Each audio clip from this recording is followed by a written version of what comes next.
Gracias, presidente. Gracias, congresista. Si le permite. Acá he escuchado hablar sobre la Cámara de Senadores que irían los notables. Y es un término excluyente, exclusivo y despectivo al mismo tiempo, ¿no? Casi racista y social. Los notables, ¿quiénes son los notables?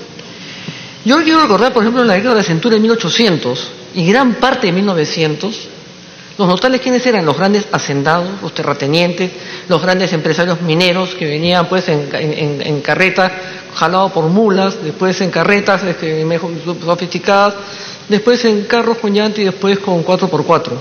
Y venían única y exclusivamente a ver los intereses de sus propios negocios, de sus propias circunstancias. Nunca se preocuparon por la región. Porque si hablamos de todo en 1800 y gran parte de 1900, por lo menos hasta 1960, este país tenía 16 millones de habitantes y era un país analfabeto en su gran parte. Y nadie nunca se preocupó, estos notables, de sacar a esa gente de la población. Solamente se interesaron por sus propios negocios, por sus propios intereses. Porque ¿por qué seguimos así? ¿Por qué estamos así? Porque los notables se preocuparon. No, cuidado con los términos y cuidado con la exclusividad. En segundo lugar, acá hablamos claro, la descentralización. Yo recuerdo perfectamente Cajamarca no quería compartir nada con Lambayeque. Cajamarca, que tenía riqueza, no quería saber nada de Lambayeque, porque tú no quieres saber nada de Arequipa no quiere saber nada de Iquitos, Lima, así es, así somos. No nos pueden obligar, no les interesa, no quieren. Entonces es muy complicado y ustedes tendrían que hacer una consulta previa. Entonces pensemos en otras fechas y en realidades, porque esta propuesta que ustedes han traído también la han modificado. Traer una propuesta acá el día de hoy, modificada ya en el tema de las macroregiones y todo, o sea, el ministro de Justicia, a través de la mesa, dice, nosotros hemos tenido propuesta y ustedes tienen que reglamentarla. Ah, ya, qué interesante. O sea, hay que poner 2 representantes por cada región. O sea, el Congreso se va a pelear con la población encima. O sea, que ustedes no se han metido en un problema de reformar esta propuesta de ley que ustedes han traído, porque vamos viendo cómo se van modificando las cosas y cómo no desnaturalizarla. Pero cosa quieren que este Congreso formalice la ley, la reglamentación de cómo se va a llevar a cabo. O sea, vamos a decirle, ya no tienes 6 representantes, ahora vas a tener 2. Ya no tienes 4, vas a tener 1. Ya no. O Cajamarca, la propuesta del congresista de Arana dice 2 por región. Cajamarca, ¿cuánto tiene? 1.100.000 personas. ¿Cuánto tiene Lima? 10 millones. ¿2 así? No hay forma, pues no hay forma. Es aventarnos a la piscina para ver qué cosa sale este menjunje. No es así el tema. Después, algo que he escrito y que coincido perfectamente con el congresista de Arana. Mejor desaparezcamos la parte del Congreso, o sea, somos congresistas, no. Ahora nos vamos a llamar senadores todos, porque haberle dado al Senado todo el poder absoluto para hacer absolutamente todo, no tiene ninguna razón que exista la Cámara de Diputados, pero para nada. Pero nosotros no vamos a arreglar problemas que ustedes han originado. Eso lo solucionan ustedes, ministro de Justicia, a través de la presidencia. Ustedes nos dicen qué cosa es macrorregión, qué cosa es microrregión, ustedes lo traen. Y ustedes se van a enfrentar a la población en Ucayali, en Chiclayo, a todos esos puntos o localidades donde vive el presidente de la República a meter todas esas cizañas. Ustedes les van a explicar a la gente de Cajamarca o a la gente de Piura que van a tener 6, o a la gente de Chiclayo y Trujillo van a tener 2. A ver, ven a explicarle. O decirle ahí a Moquegua, como lo ha dicho una Mantilla, que ya no tiene representante. A ver qué empatía hacen, a ver la población, a ver si quieren. Pero así es, pues. Así, ustedes se quitaron el vestido de congresista, se pusieron el vestido de ministro. Y han traído una serie de propuestas que realmente dejan mucho que desear. No voy a expresar ningún calificativo, ningún epíteto. Pero francamente ustedes han tenido un problema que están metidos y nos quieren meter nosotros acá a resolverlo. Resuelvan ustedes, presidente, a través de ellos. La macrorregión y la cantidad de recomendistas lo van a poner ustedes, para que cada población, cada región, cada localidad tenga bien claro quiénes los van a representar. Ya no van a ser 6, van a ser 4, van a ser 2. Ya Lima no va a ser representado por 30 parlamentarios, no va a ser representado por 3. A ver cómo soluciona, porque hay una contradicción, pues, presidenta, que el premier dice, por ejemplo, que San Juan de Lurigancho no está representado. Esa es una apreciación bien subjetiva, porque yo no sé cómo le puede constar una apreciación así. Pero sin embargo hay que poner a dos representantes por Lima. Entonces, ¿qué hacemos con San Juan de Lurigancho? ¿Qué hacemos con ellos si nadie los representa? Hay que tener cuidado porque no se puede aseverar que aquí nadie representa. Acá representamos al país para comenzar. Y cada uno sabe personalmente, individualmente, qué trabajo hace. Nosotros representamos en lo personal. Yo me preocupo con el tema hasta de los peruanos en el exterior. Y voy a San Juan de Lurigancho, pero usted no me puede decir que acá San Juan de Lurigancho, ¿cuál es el argumento, cuál es la prueba, cuál es la demostración para semejante acusación, Premier, a través de la mesa. No es así. Chiclayo, San Martín, no es lo mismo que Lima, que Cajamarca. Somos estados diferentes, ya le he dicho, los chancas, los huancas, somos diferentes todos, somos casi estados. Unificarnos ha costado mucho trabajo. Y lo que tiene que hacer el presidente y usted, Premier, como estadista y ministro, es unir a la población, tener discursos, hacer puentes, dar discursos de tranquilidad, de paz, de reencuentro entre los peruanos. Porque como le dije en la mañana, si este Senado se cierra, nos olvidamos de entrar a la OCDE y la Alianza Pacífico correría gran peligro. Muchas gracias, congresista. Congresista Mantilla. Muchas gracias, presidenta. Muchas gracias, congresista Marco Arana. Primero, señor Premier, quiero aclarar una cosa que dijo el congresista Gilbert Violeta, que dijo que había un consenso para que el número de congresistas o parlamentarios, senadores, debía ser establecida en una ley de desarrollo. Eso es falso. Eso no ha habido ningún consenso. Si no, estuviera usted invitado el día de hoy junto con el ministro de Justicia. Eso se los he invitado justamente para que aclaren ese tema. En segundo lugar, este cuadro que nos han alcanzado aquí, donde supuestamente en teoría y en cuadro cada región tiene que tener un senador, ya yo le dije bien claro, esto no garantiza en absoluto que las regiones pequeñas tengan su representante para la Cámara de Senadores, porque los primeros que van a estar en las listas son los de las regiones más grandes, de mayor población. En tercer lugar, quisiera que aclaren un tema que también se discutió bastante, señor Premier, el famoso artículo 32, que prohíbe que se pueda someter a referéndum la supresión o disminución de los derechos fundamentales de las personas. Esto en el sentido de que el inciso 17 del artículo 2 de la Constitución eleva a la categoría de derecho fundamental el derecho de elegir y ser elegido, ¿no? A participar en forma individual o asociada en la vida política, económica, social y cultural de la nación. Esto también ha sido ampliamente discutido por varios analistas políticos y quisiéramos en todo caso cómo es de que ustedes piensan, bueno, han dado la iniciativa, porque el quien va a someter el referéndum en definitiva es el Jurado Nacional de Elecciones, pero son ustedes los que han promovido, con qué criterio, sin tener en cuenta este último párrafo del artículo 32 de la Constitución. Muchas gracias. Congresista Cuadros. Gracias, presidenta. Puntualmente, el ministro de Justicia en una de sus PPTs menciona el tema de paridad. 50% en la lista mujeres y 50% hombres. Y si es un solo senador por departamento, macrorregión, ¿cómo va a ser esa definición, Premier? ¿Cómo se da la paridad en ese aspecto? ¿Cómo las mujeres vamos a estar representadas ahí? Gracias. Congresista Arana. No, había terminado, presidenta, ayer. Muchas gracias. Congresista Trujillo. Gracias, presidenta. Saludar al Premier, al ministro de Justicia. Yo quisiera empezar de manera general. El Premier y el ministro de Justicia se han olvidado que son congresistas, con el respeto que se merecen.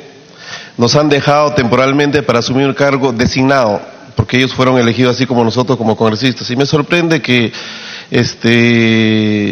al incorporarse al Poder Ejecutivo los veo transformados. Ojalá cuando nos lo devuelvan lo recuperemos, porque esa es la naturaleza de un parlamentario, fortalecer la institucionalidad. Entiéndanse, con el respeto que se merecen, ustedes son fusibles porque no saben en qué momento podrían perder la confianza y retornar al lugar donde le eligió el pueblo, ¿no? He escuchado con bastante atención. En la sesión pasada nosotros, a pedido de algunos colegas congresistas, se aprobó invitar al Premier y al Ministro de Justicia para que nos aclararan el artículo 90 referido al retorno de la bicameralidad, para que nos aclararan, para que se sustentara específicamente el artículo 90. Yo he escuchado con bastante atención la exposición de ambos invitados y simplemente, como dijo el congresista Mario Mantilla, simplemente estamos más confundidos. Yo de verdad, para mí es noticia el tema de macrodistritos, microdistritos, y me preocupa porque coincidentemente el Premier Villanueva es mi colega congresista, somos paisanos, representantes de la región San Martín. hemos formado parte de la Comisión de Descentralización. Coincidentemente somos coautores de un proyecto de ley sobre mancomunidades, y yo pensaba, si nosotros hablábamos de parlamentarios, en este caso de senadores, se estaba pensando en lo que nosotros soñamos, y espero que siga soñando, Premier, respecto a que aquellas regiones que en años pasados se intentó establecer y fracasaron, se descansaba en la posibilidad que fueran a través de el fortalecimiento de las mancomunidades. Esa razón de ser, esa razón de juntarse entre departamentos a través de las mancomunidades sería el cimiento, la base de las futuras macroregiones. Pero estos macrodistritos, estos microdistritos simplemente se alejan de esa posibilidad. Como descentralista me preocupa, y no quiero hablar de descentralización porque simplemente vamos a hacer más hígado, porque los compromisos de nuestro Premier cuando era congresista y ahora como Premier simplemente mantienen el status quo, y no es un avance el haber logrado del 25% de presupuesto para los gobiernos descentralizados a 29%, o sea, casi poco nada, porque se ofreció 40%. Yo quisiera hacer algunas interrogantes de manera precisa, y me gustaría que lo puedan anotar y tener respuestas precisas. ¿Cuál es el sustento técnico para proponer bicameralidad sin aumento de escaños congresales? No existe preocupación de parte del Poder Ejecutivo de diluir la representación nacional con su propuesta, entendiéndose que en el año 1995 nosotros ya contábamos con 120 parlamentarios. Han pasado 10 años, 13 años, y simplemente nosotros hemos tenido un incremento de 10 parlamentarios, y se ha incrementado en 10 millones la población. Con esta propuesta la población va a seguir estando subrepresentada. Si hacemos comparaciones, como lo ha expresado la congresista Alcorta en varias oportunidades, en la comparación con América y el mundo, simplemente la proporción que nosotros representamos es exorbitante. Y cuando uno quiere impulsar una reforma, no se tiene que tener miramiento respecto al tema presupuestal. Si nosotros queremos hacer bien las cosas, porque no se trata de que al 2021 tengamos esta presentación de la bicameralidad, sino que nosotros podamos proyectar esta reforma en el tiempo, que hablemos del 2040, del 2050, y se siga utilizando esta reforma que el día de hoy nosotros estamos participando. Y ojo, que nosotros quienes integramos la Comisión de Constitución ya hemos aprobado el retorno a la bicameralidad. Por eso escuchaba al congresista Gilbert Violeta, y yo coincido en esta parte, en la única parte que coincido con él, es que la Constitución es la norma base, es la norma que contempla principios, lineamientos. Entonces sería bueno que nosotros no busquemos que se convierta en una norma reglamentaria, que la Constitución pueda tener claro los principios, y que nosotros lo derivemos a la norma que de desarrollo, a la ley que va a desarrollar esto. Pero aquí vienen las preguntas, y quisiera que por favor tuviese respuestas precisas. ¿Qué criterio se ha empleado para proponer 30 escaños para senadores y 100 para diputados? ¿Responde esto a un mero intento de hacer funcionar la bicameralidad con el número actual de curules, o tiene algún fundamento técnico? Esto lo pregunto porque simplemente con la exposición no se me ha aclarado esta duda. ¿Cuál es el número total máximo que permitiría el Poder Ejecutivo? Hago esta pregunta porque se habla de desnaturalizar. Si el congresista y ahora ministro de Justicia habla de que nosotros planteamos en la Constitución macrodistritos, microdistritos, y que en la ley de desarrollo, nosotros como congresistas, si es que en la Constitución no determinamos números, estamos en la posibilidad de determinar el quantum de parlamentario. Yo quisiera respuestas precisas al respecto. ¿Permitiría que se remita el número de diputados a la ley, por ejemplo? Si se aumenta el número de curules, ¿el Ejecutivo consideraría que se ha distorsionado su propuesta? Si se modifica o no se incluye la forma de elección y el número de parlamentarios, ¿consideraría el Ejecutivo que se ha desnaturalizado su propuesta? Ahora, respecto a los macrodistritos electorales, ¿serán las bases para el proceso de descentralización sobre la base de regiones y ya no departamentos? se va a imponer a los departamentos dicha forma de distribución territorial sin consultársele, o solo están pensando en macrodistritos para efectos de la elección de senadores. Quisiéramos que estas interrogantes nos las puedan aclarar, porque si nosotros hablamos de contacto directo con la población, de que ellos puedan participar en las políticas públicas, ¿por qué nosotros le estamos imponiendo macroregiones simplemente sin haberles consultado? ¿Qué pasaría? Nosotros estamos en una macroregión con Amazonas, Loreto, Ucayali y San Martín. ¿Qué pasaría si Loreto patea el tablero y dice yo no quiero estar con San Martín? ¿Nosotros vamos a polarizar a nuestra población?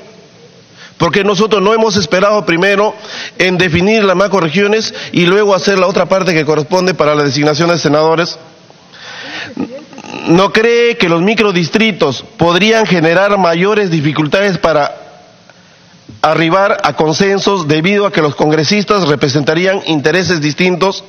¿No cree que por optimizar a ese nivel de acercamiento del diputado a la ciudadanía se podría complicar o dilatar sobre todo el procedimiento legislativo? Hablan del microdistrito, pongo ejemplo de la región San Martín que con el señor Premier representamos. Están hablando de 2 microdistritos.